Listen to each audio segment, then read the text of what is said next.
mau Pak Jokowi atau Pak Prabowo. Dengarkan baik-baik, saya belum pilih Anda. Kenapa? Saya masih menilai siapa di antara Anda yang paling manfaat untuk Islam dan umat Islam. Paham ya? Kami tidak mau tertipu dengan Anda naik kuda atau naik sepeda.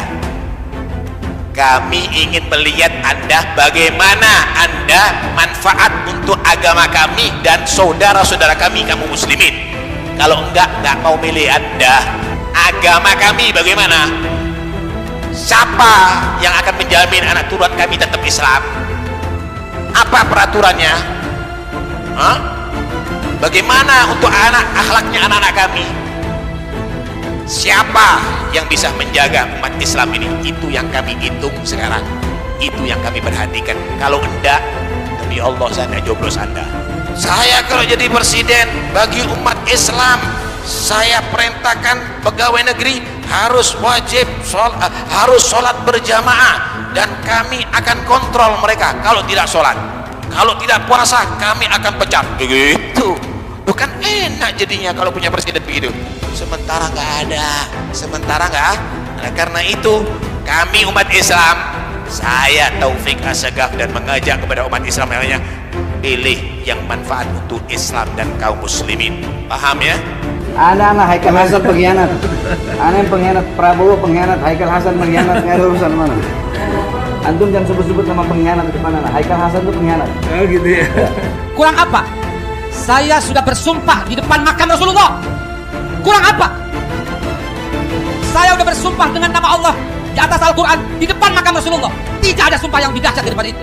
Andai kata saya terlibat sedikit pun 0,0001%, demi Allah, pulang dari sini. Saya mati di tengah jalan, saudara. Prabowo dulu khianatin ulama, tapi secara konstitusi dia sah jadi presiden. Tapi bagi anak, dia presiden pengkhianat. Ada urusan bagi saya, bagi yang lain nggak apa-apa. Dia presiden karena telah disahkan, mau apa lagi? Kita udah berjuang, betul? Kita udah berjuang, udah turun di jalan, udah demo. Tapi mau gimana lagi? Mau nggak mau harus terima. Tapi tetap bagi Bahar bin Smith, saya cap dia pengkhianat. Prabowo, saya cap dia pengkhianat. Kita punya prinsip. Prinsip kita adalah prinsip anti penjajahan. Karena kita pernah mengalami penjajahan, kita anti penindasan. Karena kita pernah ditindas, kita anti rasialisme, kita anti apartheid. Karena kita pernah mengalami apartheid. Waktu kita dijajah, bahkan kita digolongkan lebih rendah dari anjing. Banyak prasasti dan marmer, banyak papan-papan di mana disebut Honden and Inlander Verboden. Saya masih lihat prasasti di kolam renang Manggarai tahun 78, Honden and Inlander Verboden, saudara-saudara. Karena itu kita punya prinsip, kita harus solidar, kita harus membela rakyat-rakyat yang tertindas di dunia ini. Nah, Pak Prabowo itu sejak dulu itu saya melihat ada semangat beliau yang berkobar-kobar untuk mengajak semua putra-putri bangsa Indonesia untuk percaya diri. Kita itu bangsa besar, kita itu bangsa hebat. Kita bisa bikin Borobudur, kita bisa bikin Muara Takuh, kita bikin macam-macam gamelan yang lain-lain. Tidak kalah dengan bangsa lain. Sementara mereka cuma bisa dangdung-dangdung. Nah, itu lah.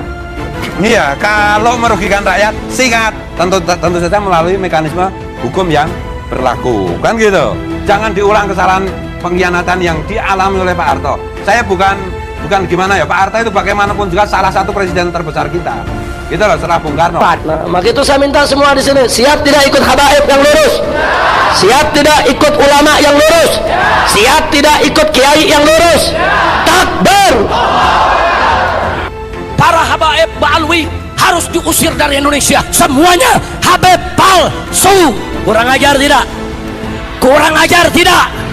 Maka saya mau tanya nih semua yang hadir sini, siap bersama ulama, siap bela habaib, siap bela habaib, siap jaga nama baik Habib Utsman. Takbir. Kalau ada yang mau sweeping habaib, saya tanya, siap kita sweeping mereka, siap kejar mereka, siap hajar mereka. Takbir. Sallu ala Nabi.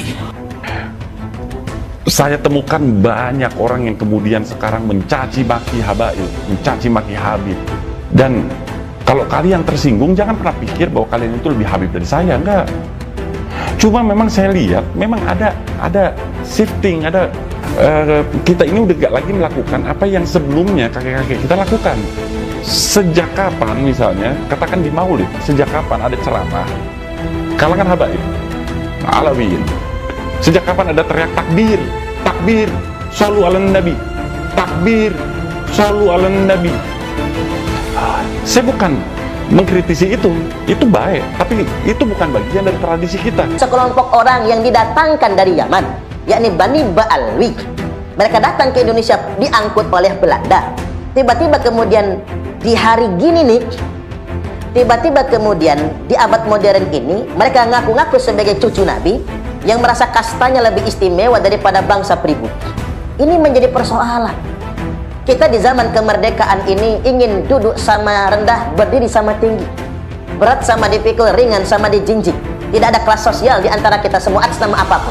Tapi mereka telah mensosialisasikan di mana-mana. Mereka merasa kastanya lebih istimewa daripada bangsa Indonesia pada umumnya. Mereka gunakan doktrin agama dengan mengaku-ngaku sebagai keturunan Rasulullah Sallallahu Alaihi Wasallam agar masyarakat pribumi yang rata-rata muslim ini mau mengistimewakan kedudukan mereka semua. Dan ini nggak boleh dibiarkan.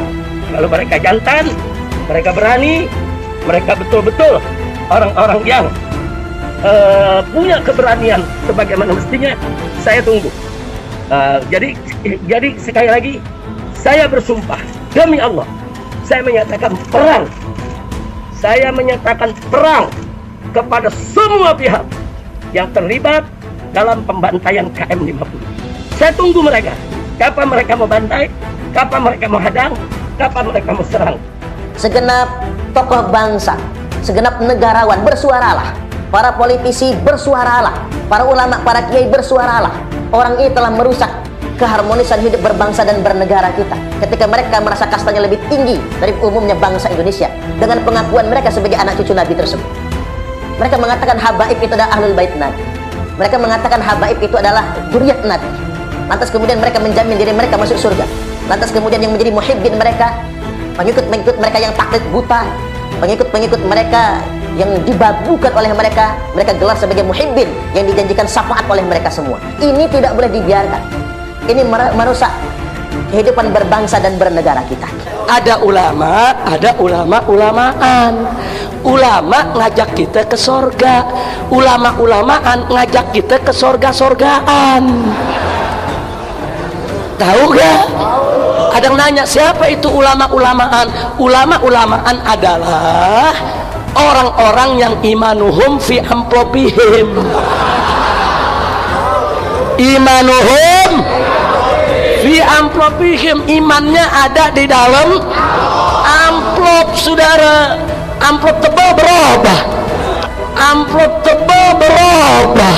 Malam hari ini juga saya ingin menyampaikan kepada para habaib, para kiai untuk tidak lagi bertanya-tanya tentang taubatnya Pak Suswono dari fitnah yang terjadi berkaitan dengan penistaan Nabi Muhammad SAW, penistaan Nabi Muhammad SAW. Jadi di sini saya hanya menyampaikan, ini kami semua ini di sini, ini semua di sini ada tokoh-tokoh, ada habaib, ada kiai menjadi saksi tadi. Bagaimana beliau menyampaikan dua kalimat syahadat, beliau menyebutkan daripada istighfar dan taubatnya kepada Allah Subhanahu Wa Taala. Beliau mengakui kekhilafan yang terjadi bersama para habaib kiai yang ada di dalam kepengurusannya, dan saya mendukung penuh apa yang menjadi keputusan DPD FPI DKI. Inna lillahi wa inna ilaihi rajiun. Jujur, ada gak yang begitu? Ada gak yang begitu? Lu tega banget jawabnya banyak. Saya tanya ada gak, jawab aja ada. Jawabnya kejam, banyak.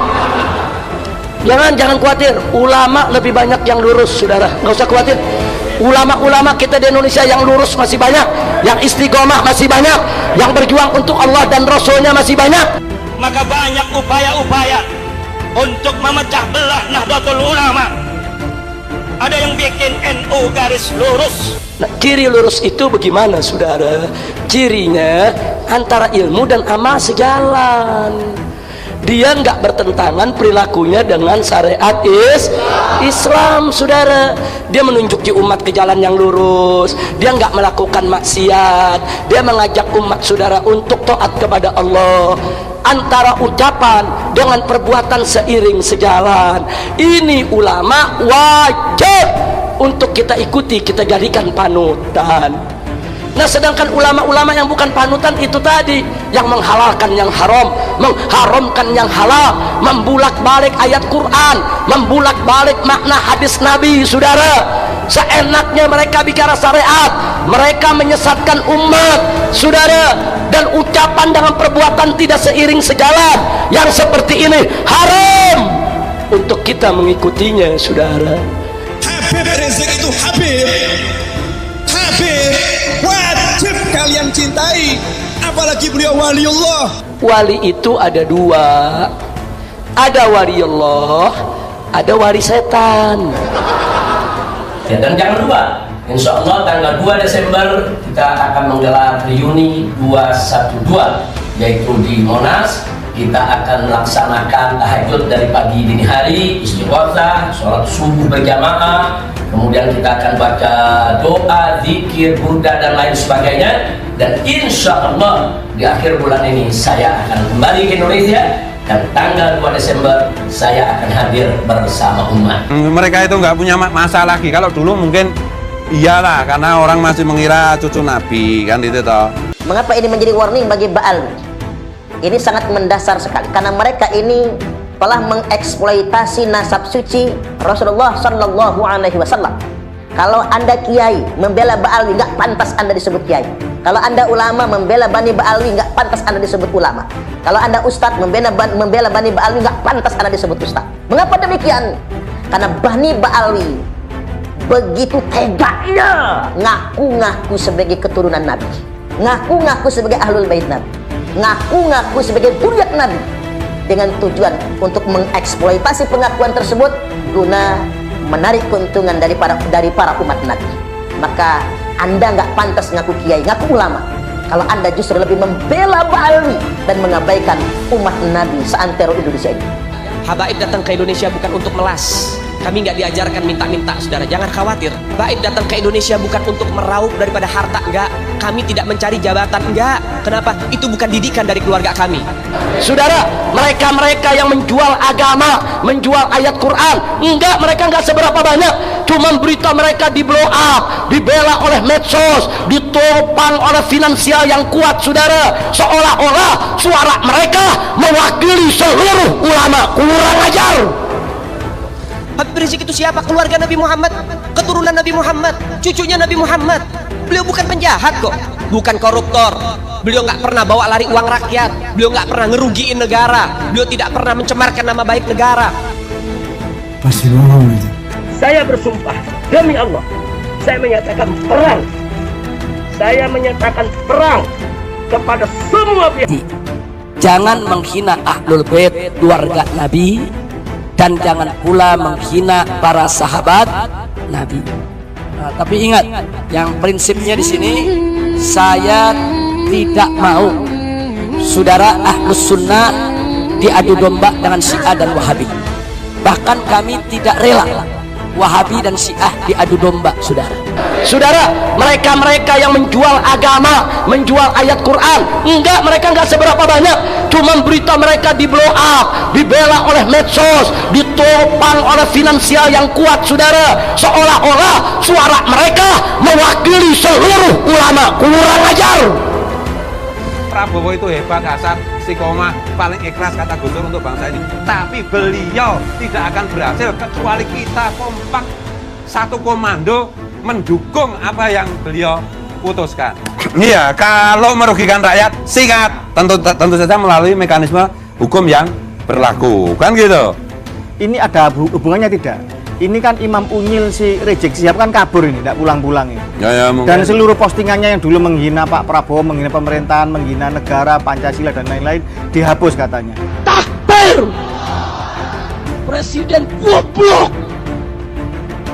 Garuda menteri agamanya saudara sesat, kurang ajar, korinya dajjal, istananya menjadi istana iblis.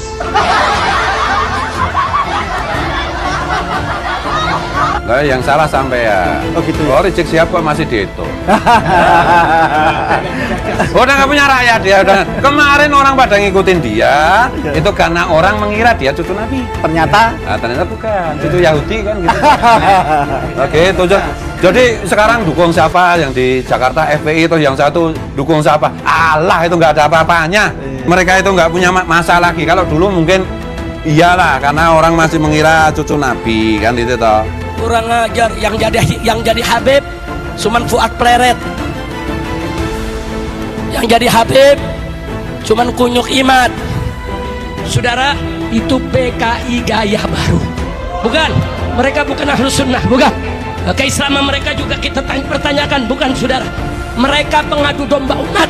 Yang mereka lakukan adalah saudara politik PKI. Semua habaib dibilang nasabnya palsu, kurang ajar. Lucunya, habis dibilang semua habaib nasabnya palsu, si Kunyuk ngaku sebagai turunan Nabi. Demi Allah, saya akan hadapi mereka, sejengkal pun tidak akan mundur. Saya akan hadapi mereka. Takbir, takbir. Maka itu saya minta kepada semua habaib, semua kiai, semua ulama, di majelis mereka, di mimbar mereka, kelompok-kelompok ini nggak boleh dibiarkan. Kelompok-kelompok ini nggak boleh dikasih panggung. Kelompok-kelompok ini nggak boleh dikasih ruang, saudara. Lawan, jangan pernah takut melawan mereka, saudara. Jadi kenapa Indonesia banyak masalah? Ya karena pada mengkhianati Pancasila. Kenapa saya lawan habis-habisan Habib yang ngaku keturunan Nabi padahal Habib grupnya gatel itu? Karena mereka melawan Pancasila, mereka mau merusak Pancasila. Mereka mau merusak Bhinneka Tunggal Ika. Bajingan itu semua. Habisi itu kayak gitu itu. Nah, ini karena udah menyangkut agamawan. sebagai kiai. Nah, aku harus bicara ini. Iya. Iya, jadi bagi saya yang perlu saya ucapkan selamat itu adalah seluruh bangsa Indonesia. Baik yang kemarin memilih Pak Prabowo maupun yang tidak memilih Pak Prabowo. Karena Tuhan sudah memberi kita pemimpin yang bisa kita percaya. Pemimpin yang akan membangkitkan rasa percaya diri sebagai bangsa. Karena itulah modal pertama kita. Dan yang berikutnya bagi saya Pak Prabowo yang sedasat itu, ya nggak apa-apa kan, dia kan saudaraku, sama-sama keturunan Hamengkubuwono kan gitu, beliau lewat Diponegoro kan gitu. Prabowo yang sedasat itu, ya nggak apa-apa kan, dia kan saudaraku, sama-sama keturunan Hamengkubuwono kan gitu, beliau lewat Diponegoro kan gitu. Ya, Diponegoro tahu sendiri lah bagaimana sejarahnya gitu. Lihat bagaimana Al-Habib Salim bin Ahmad bin Jindan, saya punya kakek, keluar masuk penjara. Kenapa bisa keluar masuk penjara? Membakar semangat perjuangan masyarakat Indonesia untuk merebut kemerdekaan, saudara. Al-Habib Ali bin Abdurrahman Al-Habsyi Kuitang, beliau yang memfatwakan ketika tanggal 17 Agustus Soekarno membacakan teks proklamasi mendeklarasi daripada kemerdekaan Indonesia. Beliau di hari Jumat itu, ba'da Jumat, beliau fatwakan setiap tanggal 17 Agustus wajib pasang bendera merah putih di rumah-rumah kalian. Siapa yang nyuruh? Itu fatwa Habib Ali bin Abdurrahman Al-Habsyi Kuitang. Sejarah tokoh yang dikubur kemudian diberi nama lain daripada keluarganya sendiri. Bendera merah putih, siapa yang memberikan instruksi kepada Bung Karno untuk membuat bendera merah putih sebagai bendera Indonesia? Itu adalah fatwa Al-Habib Idrus bin Salim Al-Jufri Palu Al-Khairat. Lambang negara Garuda, siapa yang buat? Al-Habib Asy-Syarif Hamid Al-Gadri dari Pontianak, keluarga baginda Nabi Muhammad. Lagu 17 Agustus, Pramuka, lagu syukur, siapa yang buat? Al-Habib Husain Al-Mutahhar dari Semarang, dzurriyyah baginda Nabi Muhammad. Jadi Anda jangan berpikir, nih habaib di Indonesia jasanya apa? Banyak, itu yang baru kecatat, itu yang baru ketahuan. Masih banyak lagi daripada keluarga Nabi Muhammad yang tidak mau masuk buku karena perjuangannya ikhlas karena Allah dan Rasul. Sekarang siapa namanya Imam Bonjol? Al-Habib Muhammad Syahabuddin, beliau habaib dari kalangan bin Syahab. Imam Bonjol itu bin Syahab, masih daripada kakeknya Habib Rizik, saudara sekalian. Siap bela habaib, siap bela habaib, siap jaga nama baik Habib Utsman. Takbir. Itu keluarga daripada Nabi Muhammad, keturunan Sayyiduna Muhammad. Hati-hati saudara sekalian. Habib Rizik itu siapa? Keluarga Nabi Muhammad, keturunan Nabi Muhammad, cucunya Nabi Muhammad. Beliau bukan penjahat kok, bukan koruptor. Beliau nggak pernah bawa lari uang rakyat. Beliau nggak pernah ngerugiin negara. Beliau tidak pernah mencemarkan nama baik negara. banyak lagi dari kalangan para dzurriyyat Nabi Muhammad SAW yang jasanya besar di Indonesia, tapi kita nggak ada yang tahu. Kenapa? Karena itu kami nggak cari popularitas, kami nggak cari madah pujian, kami nggak cari tempat kedudukan, yang kami cari ridho Allah dan Rasulnya. Yang betul-betul merusak harga diri kita bangsa Indonesia. Dengan cara apa? Mereka mengakui sejarah nilai-nilai luhur bangsa Indonesia. Mereka mengakui pahlawan-pahlawan Indonesia sebagai baal, membuat narasi-narasi tentang sejarah yang disimpangkan untuk mengagungkan klan mereka. Sejarah kita coba dimanipulasi, pahlawan-pahlawan kita coba diaku-aku, makam-makam kemudian dipalsukan, dan itu tidak sedikit. Ada 3.000 makam lebih yang dipalsukan, yang diklaim kemudian sebagai makam keramat, yang kemudian dibaalwikan, dinasabkan dengan mereka, dihabib-habibkan. Tujuannya buat apa? Tujuannya untuk mengklaim bangsa Indonesia sebagai milik mereka, Indonesia sebagai warisan bagi mereka. Dari mulai Aceh kita kenal Cuk Nyadin, Teuku Umar seorang Habib, Sultan Delhi, Sultan Palembang, Sultan Badaruddin, turun lagi di Aceh Sultan Hasanuddin, Habib. Bisa dilanjutkan di Ponegoro, ini itu pasti berdasarkan yang saya tahu, berdasarkan hasil penelitian saya, itu pasti bohong. Pasti bohong. Pasti bohong.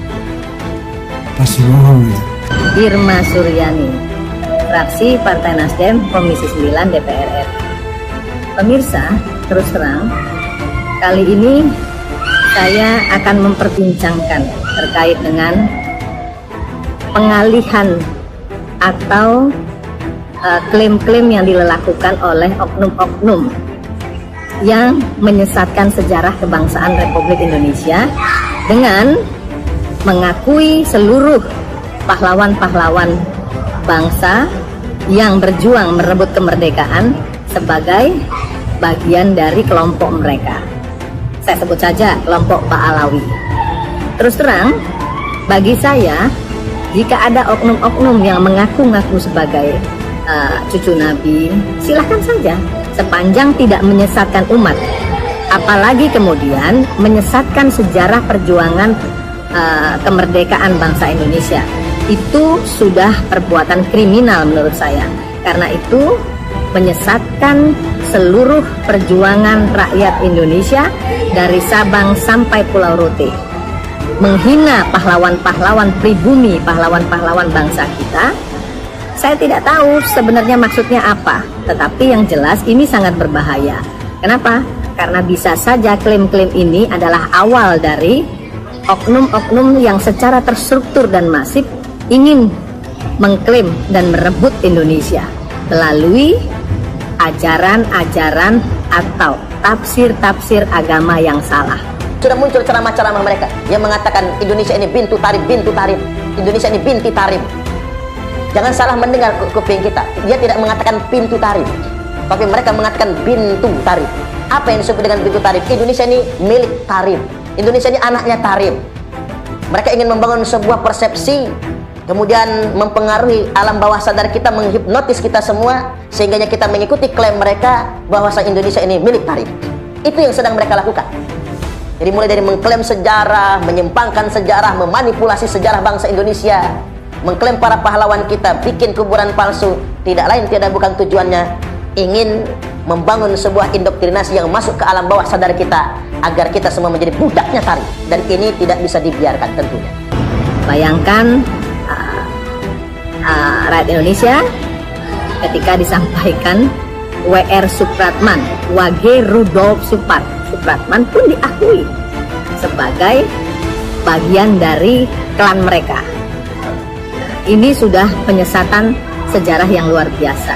Dan jangan salah, dari sini dimulainya perebutan atau klaim-klaim yang akan membuat Indonesia direbut secara perlahan-lahan oleh oknum-oknum imigran yang ingin menguasai Indonesia, saya kira. 50 tahun ke depan kalau hari ini kita tidak suarakan, mungkin sejarah yang akan dinikmati oleh anak-anak kita itu akan berbelok kepada sejarah Yaman semua, sejarah Ba'lawi semua.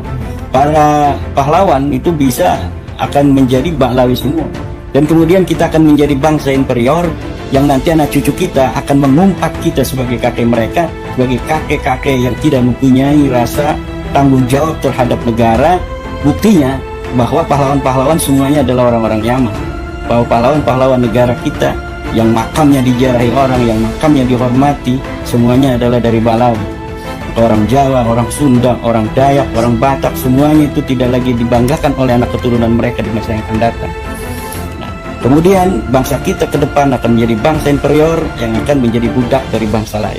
Saudara, mereka-mereka yang menjual agama, menjual ayat Quran, mereka enggak seberapa banyak. Cuman berita mereka di blow up, dibela oleh medsos, ditopang oleh finansial yang kuat, saudara. Seolah-olah suara mereka mewakili seluruh ulama. Kurang ajar.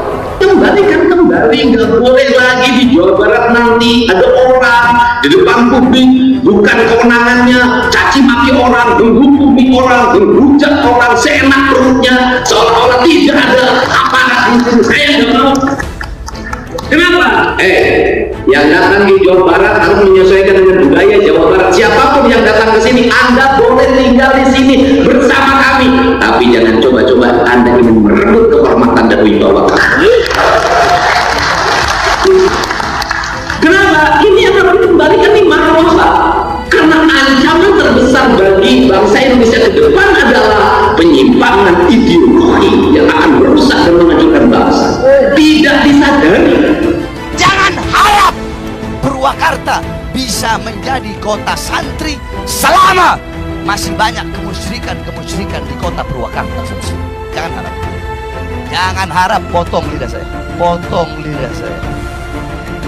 Mungkin kalau Ustadz saya Joban nggak berani untuk nyebut nama. Kalau saya sebut Deddy Mulyadi, saudara. Kenapa Jokowi aja saya sebut, apalagi Deddy? Betul. Saya nggak ada urusan, saya nggak ada urusan. Nggak ada urusan saya. Iblis saya makan kok. Deddy lagi. Kalau dia sampai jadi gubernur, kemarin Purwakarta jadi kota kemusyrikan. Kalau dia sampai jadi gubernur Jawa Barat, maka Jawa Barat akan dia bikin jadi di daerah yang penuh dengan kemusyrikan, saudara. Soalannya kemudian ada beberapa oknum Habib yang justru menghancur leburkan NU dan membentuk enklav-enklav perlawanan di NU. Madura itu hancur lebur Pak hari ini NU-nya. Karena apa? Politik Pak. Mulai dari zaman Prabowo 2014, Prabowo 2019, hari ini Anies, semua dibelah-belah umat itu. Hadir ke sana Habibnya. Isinya apa? Memecah belah orang, mengkompori orang, lawan semua. Yang tidak mendukung Anies itu adalah orang kafir yang tidak setuju terhadap Islam. Ini loh yang dilawan oleh Khalifah Umar bin Abdul Aziz. Khalifah Umar bin Abdul Aziz gelisah karena masjid dan majelis-majelis keagamaan diisi oleh caci maki terhadap orang lain karena persoalan politik. 60 tahun Pak pada zaman Bani Umayyah. Lalu kemudian Khalifah Umar bin Abdul Aziz membuat keputusan, udah hentikan semua politisasi. Sering ngerusak iman umat, ada atau tidak? Ayah apa loba? Ayah apa loba? Apalagi di Purwakarta. Betul. Betul. Betul. Saya mau tanya, di Purwakarta yang sering menebarkan kesesatan ada atau tidak? Ada atau tidak? Saat jadi bupati di Purwakarta menebarkan kesesatan dengan berbagai macam perayaan, ada atau tidak? Ada atau tidak? Mau jadi gubernur, lo mau nyebarin kesesatan satu provinsi. Saya mau tanya, kalau yang kayak begini biarin apa lawan? Biarkan atau lawan? Saya mau tanya, warga Jawa Barat rela tidak gubernurnya suka kesesatan? Rela atau tidak? Rela atau tidak? Takbir! Kalau ada empat, anggaplah empat-empatnya di bangsa. Tapi ada yang paling bangsa di Supama, si Deddy. Kenapa? Dia musyrik dan mendapat kemusyrikannya. Mending kalau musyrik sama dia sendiri, berarti jangan diberi. Tapi antara tiga ini aja yang paling memberikan kebangsaan situasi. Paham? Aparat harus bertindak tegas pada siapapun. Setiap orang berbuat tanpa dasar hukum. Kenapa? Nanti akan diikuti. Nah, kalau dibiarkan makin lama makin besar, mikirnya gedean. Suatu saat Anda akan, negara akan kehilangan wibawa. Kenapa? Pemimpinnya kalah pengaruh oleh mereka. Itulah tadi ungkapan-ungkapan dan ucapan-ucapan dari para kabib-kabib yang serasa memprovokasi serta mencaci maki. Apakah ini yang dinamakan dzurriyyah Rasulullah SAW? Kita bisa nilai sendiri sepak terjang dari para kabib-kabib yang selama ini menggerogoti para mukibinnya. Namun, akhir-akhir ini ucapan para kabib-kabib sudah tidak didengar oleh mukibin serta sudah tidak dipercaya lagi oleh kaum pribumi. Bagaimana menurut pendapat teman-teman semua? Silahkan lanjut di kolom komentar. Terima kasih selalu support Arman Arafati. Kita jumpa lagi di video selanjutnya. Minafu minkum. Wassalamualaikum warahmatullahi wabarakatuh.